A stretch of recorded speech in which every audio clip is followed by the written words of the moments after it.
Markaziy Osiyo, xususan o'sha O'zbekiston hamda Turkmaniston iqlim o'zgarishi ta'sirlariga nisbatan o'ta nozik deb tan olingan. O'zbekistonda yer usti ekotizimining bugungi ahvoli qanday? Ya'ni tiklab bo'lmaydigan to'liq degradatsiyaga uchragan hududlar ham bormi? Chorva mollarini belgilangan me'yorda boqmaslik, sho'l o'simliklari o'sayotgan urug'i boylamasdan tabiiy ko'payish yo'qoldi. Lekin yana bir narsa ham borda, rivojlanish kerakmi? Rivojlanish kerak. Aholi farovonligini oshirish kerakmi? Oshirish kerak, to'g'rimi? Lekin bu atrof muhitga ham ta'sir ko'rsatish kerak emas. Mana shu Orol dengizi o'ziga xos bir mintaqani mo'tadil ushlab turadigan konditsioner vazifasini o'tardi. Muammolar juda ko'p, lekin dunyo ham bir yerda turgani yo'q. Muammo bu hukm degani emas. Shuning uchun O'zbekiston ana shu muammolarga yechim topishda qadamlar tashlayapti. 2023-yilda Markaziy Osiyo atrof muhit va iqlim o'zgarishi o'rganish universiteti, ya'ni Green universitet rasmiy ochildi fevral oyida. Zarur mutaxassislarni yetkazib berish vazifasi qo'yilgan.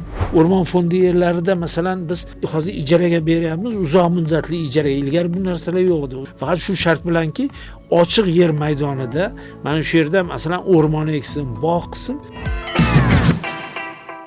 Barqaror rivojlanish uchun global harakatning bir qismiga aylanayotgan mintaqamiz haqida so'zlovchi Yashil suhbat podkasti. Assalomu alaykum. Bugun biz muhim mavzuga to'xtalamiz. O'zbekiston BMTning barqaror rivojlanish dasturi maqsadlarini qanday amalga oshirayotgani, iqlim o'zgarishiga qarshi kurashayotgani, ekotizimlarni saqlab xalqaro tashkilotlar bilan o'zaro hamkorlik qilayotgani haqida suhbatlashamiz. Rost, ochiq muloqot va aniq vazifalar muhokamasi uchun studiyamizga ekspertlar taklif etganmiz. Hojimurod aka Tolipov va Sevara Davlatovalar. Hojimurod Tolipov, O'zbekiston Respublikasi Ekologiya, atrof muhitni muhofaza qilish va iqlim o'zgarishi vazirligi huzuridagi O'rmon xo'jaligi agentligi. Sevara Davlatova, O'zbekiston Respublikasi Ekologiya, atrof muhitni muhofaza qilish va iqlim o'zgarishi vazirligi huzuridagi Iqlim o'zgarishi milliy markazi bosh mutaxassisi. Assalomu alaykum, studiyamizga xush kelibsiz. Assalomu alaykum. Podkastimiz avvalida O'zbekiston va umuman Markaziy Osiyo mintaqasida real iqlim inqirozlari haqida suhbatlashsak va ularga bo'lgan yechimlarni keyin ko'rib chiqamiz. Keling, dastlab iqlim o'zgarishi haqida gapirsak. Iqlim o'zgarishi bu bugungi kunda sir emas. Qanchalik bu holat mamlakatimizni ekologik holatiga yoki o'sha qishloq xo'jaligi yoki suv resurslariga ta'sir etyapti? Butun boshli Markaziy Osiyo, shu jumladan O'zbekiston ham bugungi kunda iqlim o'zgarishini salbiy ta'sirlariga duch kelmoqda. Oddiy xalq yoki oddiy fuqarolar bugungi kunda o'sha kundalik hayotimizda yuz berayotgan tabiiy holatlarda, masalan, qumli shamollarni ko'rayapmiz, yoki bo'lmasa, masalan, bir yil bo'ldi, juda ham ko'p yog'ingarchilik miqdori ko'payib ketdi. Iqlim o'zgarishi bo'yicha hukumatlar aro guruhi bor. Ularni 6-hisobotida Markaziy Osiyo, xususan o'sha O'zbekiston hamda Turkmaniston iqlim o'zgarishi ta'sirlariga nisbatan o'ta nozik deb tan olingan. Bugungi kunda Markaziy Osiyo mamlakatlari buni o'sha kundalik hayotida ham ko'rib bormoqda. So'nggi 50-60 yil ichida muzliklarni o'sha ustki qismini 30% ga qisqargani bugungi kunda o'sha Markaziy Osiyo mamlakatlarida, xususan O'zbekistonda suv tanqisligi, yerlarni degradatsiyaga uchrashi, cho'llanish, tabiiy ofatlarni ko'payishiga olib keladi. Masalan, Osiyo taraqqiyot bankini agar ma'lumotlarga tayanadigan bo'lsak, joriy suv tanqisligi O'zbekistonda 3 milliard kubometr tashkil qiladi. 2030-yilga kelib 7 milliard kubometr. 50-yilga kelib bu son ko'tarilishi mumkin. O'zbekistonda ikkita yirik suv resurslari bor, to'g'rimi? Amudaryo, Sirdaryo. Ya'ni iqlim o'zgarishi ta'siri natijasida suv miqdori kamayib ketadi. Kurashish kerak. Ham global, ham mintaqaviy, ham mahalliy miqyosda kurashish kerak. Hozir mana bir qator iqlim o'zgarishi ta'sirida yuzaga kelayotgan o'zgarishlar haqida gapirdingiz. Umuman bugungi kunda O'zbekistonda o'sha yer usti ekotizimining bugungi ahvoli qanday? Ya'ni tiklab bo'lmaydigan to'liq degradatsiyaga uchragan hududlar ham bormi? O'zi iqlim o'zgarishi nima sababdan vujudga keladi? Atmosferadagi kislorod bilan karbonat gazi balanslarining buzilishi oqibatida yuzaga keladi. Bu birinchi navbatda o'sha is gaz tashlamasi miqdorini me'yordan ortishi, ko'payib ketishi atmosferada o'sha shunday smog holatini vujudga keltiradi. Buni endi gidrometeorologlar yaxshi biladi. Yog'ingarchilik miqdori kamayib ketadi. Mana shuni oqibatida cho'llanish, global iqlim o'zgarishi va unga bog'liq holda qishloq xo'jaligi va boshqa infrastrukturalarda jiddiy o'zgarishlar yuzaga keladi. Yog'ingarchilik bo'lmagandan keyin yer betida namlik kamayib ketadi, yer qurib ketadi. Salgina shamol essa ham chang-to'zon ko'tariladigan bo'ladi. O'simlik qoplami siyraklashib ketadi. Siyraklashib ketganda yer unumdorligi kamayadi. Bu esa o'z navbatida yerlarni degradatsiyasiga olib keladi. Yer degradatsiyasi degani bu o'sha unumdorlik xususiyatining yo'qolishi. Bu yana ham rivojlanib kuchayib borsa cho'llanishga olib keladi. Shu Orol bo'yi mintaqasida to'liq degradatsiyaga uchragan hudud desak bo'ladi. Albatta. Yana shunga o'xshash hududlar bormi O'zbekiston miqyosida? Bor, mana shu Qizilqum cho'llarini oladigan bo'lsak, bu yerda o'simlik qoplami ancha siyraklashib ketdi. Buni kelib chiqadigan sabablari o'sha tabiiy faktorlar bilan birga antropiy faktorlar ham bu yerda kuchayib boradi. Tabiiy faktor kuchaygan sari antropogen ham kuchayib boraveradi. Masalan, o'sha Orol dengizini qurishi oqibatida u yerdan ko'tarilgan tuz Buxoro, Navoiy viloyatlaridagi cho'l hududlariga yog'ildi. Yaylovlarda sho'r yog'ilishi natijasida ularni o'simliklarni fotosintez jarayoni buzildi. Oqibatda o'simliklar kamayib bordi. Ikkinchi bir bunga chorva mollarini belgilangan me'yorda boqmaslik. U yerda ularni hattoki shu cho'l o'simliklari o'sayotgan urug'i boylamasdan tabiiy ko'payish yo'qoldi. Antropogen narsa bosib borgan sari kuchaydi. Masalan, ayrim yer hududlar bor, va shu yerda endi yer o'zi izdan chiqqan. Lekin men shu yerdan baribir nimadir olaman deb unga ishlov beriladi, boshqa qilinadi, yerni biz qiynab qo'yamiz. Keyingi yillarda Amudaryo, Sirdaryodagi suv oqimining kamayishi, To'qayzor o'rmonlarining ekosistemasi buzilishiga olib keldi. 60-yillarda o'sha Qoraqalpog'iston regionida 300 ming gektar To'qayzor o'rmonlari bo'lgan. Bu endi o'z navbatida hayvonot dunyosiga ta'sir qildi. Mana shu Orol dengizi o'ziga xos bir mintaqani mo'tadil ushlab turadigan konditsioner vazifasini o'tardi. Yana bitta narsa bor, ma'lum aytib ketmoqchiman. Endi muammo bor, muammo aniq, moslashish, salbiy oqibatlarini yumshatish bo'lyapti, to'g'rimi? Lekin yana bir narsa ham borda, rivojlanish kerakmi? Rivojlanish kerak. Aholi farovonligini oshirish kerakmi? Oshirish kerak, to'g'rimi? Barqaror rivojlanish deymiz. Masalan, iqtisodiyot ham rivojlanishi kerak. Lekin bu atrof muhitga ham ta'sir ko'rsatishi kerak emas, to'g'rimi? O'shaning uchun iqlim o'zgarish milliy markazi tomonidan yashil shaharlar loyihasi amalga oshirilmoqda. Yashil shaharlar deganda bir qancha o'zini ko'rsatkichlari borda. Masalan, yashil maydonlar, chiqindilarni boshqarish siyosati, masalan, energiya tejamkor binolar, qayta tiklanadigan energiya manbalarini qilishda. Yashil shaharlar loyihasini amalga oshirishdan maqsad birinchi navbatda bu O'zbekiston shaharlarini, masalan, reytingini o'tkazish. Ikkinchidan, bu narsani biz o'tkazganimizdan keyin, masalan, shaharlarning ekologik pasporti ishlab chiqiladi. Keyin bir qancha jarayonlardan o'tgandan keyin shaharlarning ekologik master rejalari ishlab chiqiladi. Undan tashqari, mana hozirgi kunda Samarqand shahri uchun, Buxoro shahri uchun ekologik master plan ishlab chiqildi. Keyin xalq deputatlari kengashi tomonidan bu narsa tasdiqlandi. Masalan, mana biz reyting e'lon qildik, to'g'rimi? Reyting e'lon qilgandan keyin mana o'tgan 2024-yil yashil shaharlar reytingi natijalariga ko'ra, masalan, Namangan, Samarqand hamda Navoiy, masalan, birinchi yetakchilikni qo'lga kiritishgan. Masalan, Namangan. Mana shu reyting e'lon qilingandan keyin baribir qaysidir ma'noda raqobat kuchayadi. Mahalliy hokimliklar harakat qilishni boshlashadi. Bularning natijasi ekologik master reja bo'ladi. Bu degani, masalan, har bitta shahar o'zini, masalan, miqyosida yashil maydonlarni ko'paytiradi, chiqindilarni boshqarish tizimini yaxshilaydi, suv ta'minotini qiladi, qayta tiklanadigan energiya manbalarini ulushini ko'paytiradi va hokazo. To'g'ri, muammolar juda ko'p, lekin dunyo ham bir yerda turgani yo'q. Muammo bu hukm degani emas. Shuning uchun O'zbekiston ana shu muammolarga yechim topishda qadamlar tashlayapti, xalqaro hamkorlik o'rnatilyapti. Hozir suhbatimizni bevosita ana shu podkastimiz mavzusi bo'lgan BMTning barqaror rivojlanish dasturi doirasida O'zbekiston o'sha ana shu maqsadlarni qanday amalga oshiryapti, shu masalaga to'xtalamiz. Xo'p, BMTning barqaror rivojlanish dasturi o'zi nima va ushbu dastur maqsadlarini ya'ni O'zbekiston o'z iqlim siyosatiga qanday integratsiya qilyapti? Marhamat. Taraqqiyot dasturi bu umuman olganda o'sha BMTni bitta tarmog'i hisoblanadi. Kambag'allikka qarshi kurashish, iqlim o'zgarishi hamda o'sha ijtimoiy sohadagi yo'nalishlarda mamlakatlarga yordam beradi. Parij kelishuvi yoki BMTning iqlim o'zgarishi bo'yicha doiraviy konvensiyasi deyiladi, to'g'rimi? Iqlim o'zgarishi sohasidagi O'zbekiston tomonidan olingan majburiyatlarni o'z vaqtida samarali bajarilishida yordam berishadi. BMTning taraqqiyot dasturi 177 ta dan ortiq mamlakatlarda biz BMTni taraqqiyot dasturi bilan birgalikda masalan bittagina milliy miqyosdagi hissalar yoki milliy adaptatsiya dasturlari birgalikda amalga oshiramiz va hozirgi vaqtda milliy miqyosdagi hissalar, ya'ni uchinchisi mana ishlab chiqilmoqda. Masalan, bundan oldin ikkinchisi ham ishlab chiqilgan bo'lgan mavjud kamchiliklarni tahlil qilinib, hozir uchinchisida masalan o'sha ikkida hisobga olinmagan masalalar masalan hozir 3 ta hisobga olinyapti. Masalan, nima bo'lishi mumkin? Ayollar masalasi, yoshlarni iqlim o'zgarishi masalalariga jalb qilish ko'rib chiqilmoqda. Birlashgan Millatlar Tashkilotining barqaror rivojlanish dasturi haqida gapirdingiz, uning doirasidagi boshqa loyihalar haqida gapirdingiz. Aynan mana shu maqsadlarni amalga oshirishda O'zbekiston xalqaro tashkilotlar bilan ham bevosita hamkorlik qiladi. Ya'ni o'sha tashkilotlar O'zbekistonni qo'llab-quvvatlaydi, qaysidir ma'noda moliyaviy tomondan qo'llab-quvvatlaydi. Aynan qaysi tashkilotlar bilan O'zbekiston bugungi kunda muvaffaqiyatli hamkorlik qilyapti va u o'zining ana shu yaxshi samarali natijalarni beryapti.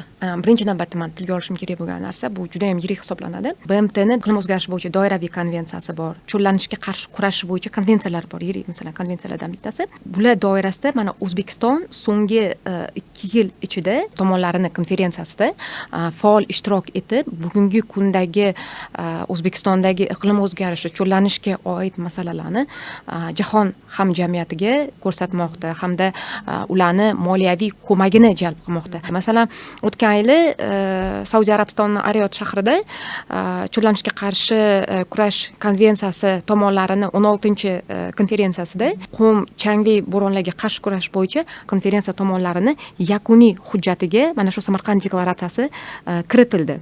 Ya'ni bu kiritilgandan maqsad mana shu masalalarda O'zbekistonni masalan qo'llab-quvvatlash, xalqaro moliyaviy institutlarning moliyaviy ko'magini jalb etishga xizmat qiladi. Bu masalan, ya'ni xalqaro hamkorlikning masalan bir tarafi deydigan bo'lsa, ikkinchi tarafi masalan mana shu konferensiyalarda turli xil tashkilotlar, masalan Osiyo taraqqiyot banki, Jahon banki, global ekologik jamg'arma, yashil iqlim jamg'armasi bu kabi tashkilotlar bilan uzviy hamkorlik olib boriladi. Ana shu hamkorlik aniq misollarda aytib o'ta olasizmi? Ya'ni qanday loyihalar amalga oshirilyapti va qanday loyihalarga ular moliyalashtirilyapti? Bugungi kunda iqlim o'zgarishida masalan har xil sohalarni bor etdik, to'g'rimi? Qishloq xo'jaligi sohasi bor, sog'liqni saqlash, suv xo'jaligi sohalari bor, to'g'rimi? Sog'liqni saqlash sohasini agar oladigan bo'lsak, aytiladiki 2027-yilga kelib masalan 5 ta O'zbekiston hududida, ya'ni 5 ta viloyatida shartli ravishda masalan 600 ta maxsus klinika quriladi deyiladi. Mana shunaqa nima deydi, milliy miqyosdagi hissalarni birinchi tahlil qilinadi, maqsadli belgilanadi va o'shanga erishiladi. Ya'ni mana shu narsa hozir ishlab chiqilmoqda har bitta soha uchun. Yoki bo'lmasa Osiyo taraqqiyot banki bilan bu hali mana endi ishlab chiqarish jarayonida Glaciers to Farm, ya'ni muzliklardan fermerlargacha degan loyiha masalan o'shanga qo'l urilyapti. Yoki bo'lmasa yashil iqlim jamg'armasini masalan moliyaviy ko'magini jalb qilish bo'yicha olib borilmoqda. Masalan, mana shu haftani so'ngida yashil iqlim jamg'armasi ijrochi direktori O'zbekistonga tashrifi kutilmoqda. Muzokaralar jarayonida Markaziy Osiyo uchun yashil iqlim jamg'armasini, ya'ni o'sha vakolatxonasini O'zbekistonda ochish masalasi hozir rejalashtirilgan. Mana shu dastur doirasida hukumatni siyosiy irodasi bir his qilinyaptimi? Albatta, bu narsani ko'rish mumkin. Mana o'zini aksini topyapti. O'tgan yili xabaringiz bor, 2024-yil iyul oyida O'zbekiston Respublikasi prezidenti huzurida iqlim kengashi tashkil qilindi. Bu kengashning asosiy vazifalaridan bittasi iqlim o'zgarishi bo'yicha milliy siyosatni shakllantirish, strategiyani shakllantirish hisoblanadi. Keyin Parij hamda iqlim o'zgarishi bo'yicha doiraviy konvensiya doirasida olingan majburiyatlarni bajarish hisoblanadi. Undan tashqari farmoyish qabul qilindi, farmoyish bilan kengash tashkil qilindi. Undan tashqari tegishli vazirliklarda ekologik diplomatiya bo'limlari tashkil qilindi. Bu degani nima degani? Masalan, iqlim o'zgarishi aytganimizdek har bitta yo'nalishda hisobga olinishi kerak degani. Va undan tashqari mana shu iqlim kengashida 14 ta vazirlik, idora rahbarlari, keyin 12 ta viloyat, shahar, Qoraqalpog'iston Respublikasini hokimlar hammasi kirgan. Undan tashqari 5 ta xalqaro hamda mahalliy miqyosdagi ekspertlar kirgan.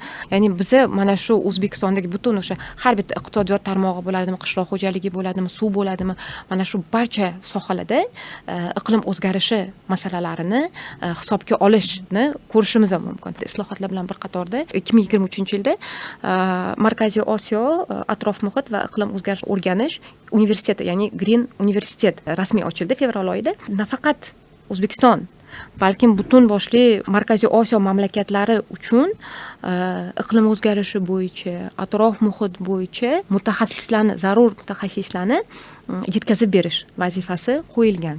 Bu universitetga masalan juda ham ko'p xalqaro ekspertlar jalb qilinadi. Xo'p, Sevara, mana hozir juda umidbaxsh, chiroyli islohotlar haqida gapiryapsiz, lekin mana bugungi O'zbekiston sharoiti olib qaraydigan bo'lsak, bizning mamlakatimiz asosan shu sanoat ishlab chiqarishga yondashgan, ya'ni rivojlangan davlatlardan biri hisoblanadi va umuman energetik o'tish, ya'ni yashil iqtisodiyotga O'zbekiston qanchalik tayyor? Mana shu omillarni hisobga olganda. Savol, agar bundoq qaraydigan bo'lsak, O'zbekistonda masalan birinchi navbatda albatta muqobil energiya manbalari deymiz, to'g'rimi? O'zbekiston bu narsaga salohiyati juda ham katta. Quyosh 365 kun, 2005-yil atrof muhit yili bo'ladigan bo'lsa, mana shu yerda har bitta yo'nalishga, ya'ni shu jumladan energetikaga ham vazifalar qo'yilgan, ya'ni bugungi kunda qayta tiklanuvchi energiya manbalari ulushini oshirish. Salohiyati bor, yuqori, endi baribir unga mablag' kerak. 19-21 kunlari Markaziy Osiyo, ya'ni Expo o'tkaziladi. O'shalardan bitta yo'nalishlardan biri bu energetika hisoblanadi. Xalqaro tashkilotlar, shu jumladan o'sha moliyaviy institutlarni ham jalb qilyapmizki, bizda salohiyat bor. Baribir bizga moliyaviy jalb etish kerak bo'ladi-da. BMTning ana shu dasturi doirasida bilamiz 2015-yilda qabul qilingan bo'lsa, o'sha barqaror rivojlanish dasturi yilning so'ngida, ya'ni dekabr oyida Parijda o'tkazilgan o'sha sessiyasida Parij kelishuvi ham imzoladi. O'zbekiston ham ana shu kelishuvni imzolagan va bevosita o'ziga majburiyatlarni olgan. Shulardan biri, misol uchun deylik, 2030-yilgacha O'zbekistonda o'sha issiqxona gazlarini 35% gacha qisqartirish nazarda tutilgan. Yilga nisbatan kamaytirish hisoblanadi, lekin mana salkam 5 yilgina vaqt qoldi orada, to'g'rimi? Ishlarning qancha darajasi amalga oshirilgan? Mana o'rmonzorlar maydonini 2030-yilgacha biz respublika bo'yicha o'rmon fondi yerlarida 2 baravarga ko'paytirishimiz kerak. 3.2 million gektardan 6.1 million gektarga 15% ga yetkazishimiz kerak. Hozirgi kunda o'rmonzorlarimiz o'rmon bilan qoplanganlik maydoni 8%. Bu asosiy ko'rsatkichlardan bittasi. Ikkinchisi, mana yashil makon umumiy loyihasi amalga oshirilyapti. Uni ko'kalamzorlashtirish darajasi atigi 2021-yilda 8% tashkil qilardi. Mana oradan 4 yil o'tdi, 12% dan oshdi. Lekin bu bo'yicha hukumatning prezidentning qarori bor, 436-sonli yashil iqtisodiyotga o'tish bo'yicha. Shunga ko'ra bosqich oshirib borishimiz kerak va 2030-yilga borib 30% ga yetkazishimiz kerak. Agar shu vazifalarni mana shu ikkita yo'nalish bo'yicha bajarsak ham biz katta natijalarga erishishgan bo'lamiz. Undan tashqari Orolbo'yi mintaqasi ham o'zi alohida yo'nalish sifatida belgilangan. U bo'yicha ham mana oldimizga qo'ygan maqsadlar Qoraqalpog'iston Respublikasida ahvolni yaxshilash, u yerga asosiy e'tiborni qaratish, mana jumladan o'sha Orolbo'yi mintaqasini ekologik innovatsiyalar va texnologiyalar hududi deb e'lon qilinganligi ham mana u yerga ko'plab loyihalarni jalb qilishga sharoit yaratdi. Shuning orqasida mana ko'plab loyihalar amalga oshirilyapti. Mana masalan Wetland loyihasi o'sha suvli botqoqli hududlarning ekotizimini yaxshilash bo'yicha bu loyiha doirasida ham o'sha yerda degradatsiyaga uchragan yerlarni oborotga kiritish bo'yicha eng yaxshi tajribalarni joriy etish, undan tashqari mana shu usullarni qo'llash bo'yicha Qoraqalpog'iston Respublikasining Mo'ynoq va Amudaryo tumanlarida loyihalar amalga oshirilyapti. Hamda mana shu ishlar asosida joylarda treninglar o'tkazib, mahalliy aholini mana shu o'rgatish. Shunga o'xshagan boshqa bir qator yana loyihalar amalga oshirilyapti. Iqlim maqsadlarini amalga oshirish monitoringini o'zi kim bajaradi? Bu shaffoflik va ochiqlik bormi bu tizimda? Hisobot bormi? Albatta, masalan, mana bitta o'sha iqlim o'zgarishi to'g'risidagi doiraviy konvensiya bo'ladimi, Parij kelishuvi bo'ladimi? 2 yillik shaffoflik hisoboti bor. Mana shu hisobotda mamlakatdagi har bitta tarmoqlar misolida ko'rib chiqiladi va bu narsa UNFCCC, ya'ni BMTni sekretariatini saytida har bitta davlatda, shu jumladan O'zbekistonga ham o'sha shaffoflik hisoboti qo'yilgan. Oxirgisi mana 2024-yil 31-dekabr kuni e'lon qilindi. O'zi mana O'zbekistonning umuman mana shu kelishuvga qo'shilishi qanchalik muhim? Bu bir siyosiy qadammi yoki ekologik zarurat sifatidami? Albatta ekologik zarurat, chunki bugungi kundagi o'sha O'zbekistondagi so'nggi masalan 5 yilda kuzatilayotgan 2021-yil noyabrda butun o'sha Toshkentda butun butun Toshkentda o'sha qumli changli bo'ronlar ko'tarildi. Qancha Ko'pchilik masalan tuman deb o'yladi. boshida ko'pchilik tuman deb o'ylaydi. Men o'sha paytda eslayman, juda ham ko'p odamlarni vahimaga tushishiga sabab bo'ldi. Allergik kasalliklarda, allergik kasalliklarga ham sabab bo'ladi. Odamlar bu narsani kundalik hayotda sezadi. Kun isib ketishi, o'tgan yil salqinroq bo'lgan bo'lsa, bu yil may oyi nazarimda o'ta issiq hisoblanyapti. Fasllar muddati ham o'zgarib bo'ldi. Muddati ham o'zgaradi. Xolismi, xohlamizmi, kundalik hayotda baribir bu narsani ko'ryapmiz. Bu masalan mahalliy miqyosda, mintaqaviy miqyosda ham masalan muammolari bor edi. Muzliklarning erishi, suv toshqinlari jarayon tezlashib ketmoqda. Jarayon tezlashib ketmoqda. Shuning uchun ham bu narsani boru hayot zarurati. Oqibatni oldin agar olinmasa, o'sha aytgandek bundanda yomon ssenariylarni kutish mumkin. Bashorat beryapti, olimlarimiz bashorat beryapti. 2050-yilga borib umuman og'ir ahvol bo'lishi mumkin. O'shaning uchun ham hozirdan harakat qilinyaptiki, nima bo'lsa ham hamjihatlik bilan butun dunyo ommasi birgalikda mana shu mamlakatlarni chaqirish, mana shularni oldini olish. Mana shu prezidentimiz agar 11 ta tashabbus bilan chiqqan bo'lsalar, deyarli hammasi bevosita ekologiyaga bog'liq, iqlim o'zgarishiga bog'liq tashabbuslar. Shuning uchun biz bu masalada hali oldimizda juda ko'p ishlar turibdi. Ana shu muammolarga yechim izlashda davlat o'zi qandaydir bir rag'batlantiruvchi choralar ko'ryaptimi? Shu issiqxona gazlarini qisqartirish bo'yicha ishlab chiqaruvchilarga, ularga qanaqadir rag'batlantiruvchi chora bo'lishi kerakki, ular shu narsani qilmasligi uchun. Issiqxona gazini chiqarishda ham misol uchun ko'pincha ishlab chiqarish korxonalari ta'siri juda kuchli. Iqlim o'zgarishi borasida agar ish qilinadigan bo'lsa biron bir ish, albatta davlat tomonidan o'shaga ma'lum bir imtiyozlar beriladi. Masalan, nalogdan ozod qilinadi yoki yengillik beriladi. Masalan, o'zlashtirilmagan cho'l yer bor. Mana shu yerda agar u bog' qiladigan bo'lsa, unga 5 yilgacha imtiyoz beriladi. Shunga o'xshagan juda ko'plab davlat tomonidan imtiyozlar yaratilgan. Faqat bundan to'g'ri foydalanish kerak. O'rmon fondi yerlarida masalan biz hozir ijaraga beryapmiz, uzoq muddatli ijaraga. Ilgari bu narsalar yo'q edi. Uzoq muddatli ijaraga beramiz, faqat shu shart bilanki ochiq yer maydonida mana shu yerda masalan o'rmon eksin, bog' qilsin, uni 5 yilgacha yengillik berganmiz, imtiyoz. Ijara puli ham yo'q, demak, to'g'rimi? Ijara puli ham ma'lum bir 5 yilgacha ozod qilinadi. Mana shunga o'xshagan yengilliklar bor. Odamlar shu yerda mehnat qilgandan keyin ular shu keyinchalik bundan foydalanishiga, o'zining mulki ekanligiga ishonch hosil qilish kerak. Agar biz hali hech narsa yo'q, quruq yerni berib, bu yerda san foydalansan, nalog to'la desak bo'lmaydi. U bu yerda o'zlashtiradi, ma'lum mehnat qiladi. U mehnatiga yarasha keyin o'shandan hosil olishni boshlagandan keyin unga ma'lum darajada bir nima qilish. Mana shu vazifalarda umuman ekofaollar deylik, fuqarolarni bevosita o'zini yordam berish imkoniyati bormi yoki ta'sir etish qanday yo'llar orqali? Mana bitta taraflardan biri bu yoshlarni iqlim o'zgarish masalalariga jalb qilish. Ya'ni qanaqa jalb qilinadi? Bitta misollardan biri konferensiya tomonlarini yirik konferensiyalari bo'ladi. O'shalardan bittasi mana oxirgisi o'tgan yili Ozarbayjonda o'tkazildi. Ya'ni ko'p 29 o'tkazildi. U yerda Youth Negotiation, ya'ni yosh muzokarachilar akademiyasi bor. Ya'ni birinchi akademiyada 6 oy masalan ular onlayn ta'limdan o'tadi. O'sha ta'lim davomida iqlim o'zgarishi bo'yicha global miqyosdagi tendensiyalar bo'yicha 6 oy davomida muvaffaqiyatli o'tgan yosh ana shu global miqyosdagi konferensiyada ishtirok etish imkoniyatini qo'lga kiritadi. Bizda ham O'zbekistonda bu ishtirok nima beradi ularga? Birinchidan, har bitta masalan mamlakat o'zini iqlim siyosatini shakllantiradi, to'g'rimi? Masalan, bizda mana bu yilgi dastur e'lon qilinishidan oldin bu narsa keng jamoatchilik e'tiboriga havola qilingan, to'g'rimi? Bu masalada masalan bizda yoshlarni ham fikrini inobatga olish kerak. Masalan, yoshlar ular o'zini dunyoqarashi bor, to'g'rimi? Ularning dunyoqarashida masalan iqlim o'zgarishi nima, to'g'ri?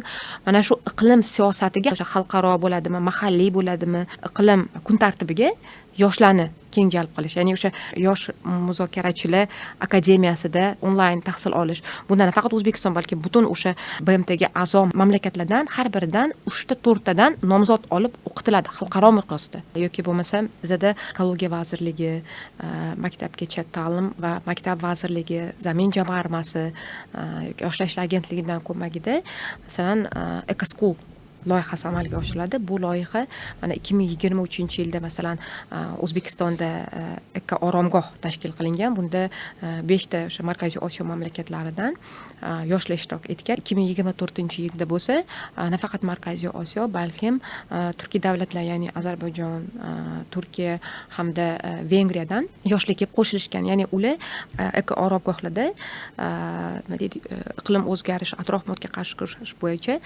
strategiyani taqdim qilishgan va bu strategiya o'sha Ozarbayjonda bo'lib o'tgan iqlim o'zgarishi bo'yicha doiraviy konferensiyasida o'sha narsa taqdim qilindi. Podkastimizga ham ajratilgan vaqt o'z nihoyasiga yetib bormoqda. So'nggi savolim, mana hozir tomoshabinlar bizani ko'rishyapti.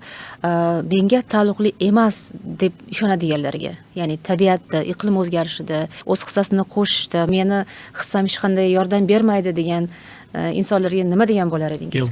Bu juda befarq odam bo'ladi. Bu albatta har bir fuqaro o'zini hissasini qo'shishi kerak. Mana shu jamiyatda yashaydimi, demak ekib qo'yilgan ko'chat o'z holida qolib ketish kerak emas, unga suv quyish kerak. Bu har bir odam vazifasi. Shu kabi ekologiya masalasi ham hammani vazifasi. Uni alohida tashkilot, aholida alohida mahalla qilmaydi. Buni hamma birgalikda oiladan boshlab, maktabdan boshlab hamma shunga harakat qilish kerak. Shundagina biz tabiatimizni, ekologiyamizni yaxshilaymiz. Tabiatni insonlar emas, balki inson uchun yaratamiz, yaxshilaymiz. Muqaddas dinda aytiladi, atrof muhitga ehtiyotkorona munosabatda bo'lgan, Alloh tomonidan inom etilgan suv bo'ladi va har qanaqa ne'matni deydi oqilona tejab ishlatgan deydi. O'shaning uchun bu har bitta odamni ham kerak bo'lsa vazifasi, ham burchi deb majburiyati hisoblanadi. Rahmat, suhbat uchun ajratgan vaqtingiz uchun minnatdormiz. Biz noyob davrda yashayapmiz. Bir tomondan global tahdidlar, boshqa tomondan global imkoniyatlar. O'zbekiston ekologik mas'uliyat sari qadamlar tashlayapti. Biroq hozir biz yo'lning avvalidamiz. BMTning barqaror rivojlanish dasturi nafaqat hukumat siyosati, balki barchamizga taalluqli. Har bir daraxt, har bir tejalgan litr suv, har bir qayta ishlangan butilka bu umumiy maqsadga qo'shilgan hissa demakdir. O'zgarishlarni kutmang, ularni boshlab bering. Biz ana shu sayyoraning bir qismimiz. Bu esa muammolar yechimiga aylanishimiz mumkin degani. Aziz tomoshabinlar, siz ham podkastimizda faol qatnashishingiz mumkin. Quyida ko'rsatilgan havola orqali sizni qiziqtirgan savollar yoki qandaydir bir takliflaringiz bo'lsa, marhamat bildirsangiz bo'ladi va biz ko'rsatuvimizning keyingi sonlarida albatta ularni o'qib eshittiramiz. E'tiboringiz uchun rahmat, salomat bo'ling.